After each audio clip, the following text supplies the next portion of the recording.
با 4 کس مهربان باش: پدر و مادر، برادر، خواهر. از 4 چیز از خدا پناه ببر: اندوهگین شدن، قرضدار شدن، بخیلی، ناتوانی. با 4 کس سخت نگیر: یتیم، بیچاره، نادار، بیمار.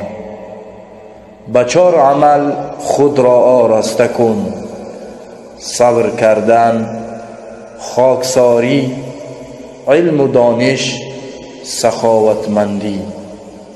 با 4 کس نزدیک شو: مخلص، با وفا، سخاوتمند، راستگو.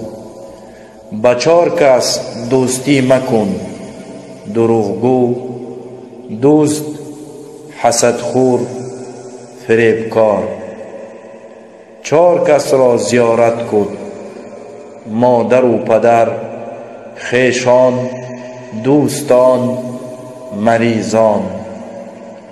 4 چیز کمش خوب است: کم خوراک خوردن، کم خوابیدن، تنبلی، بسیار سخن کردن.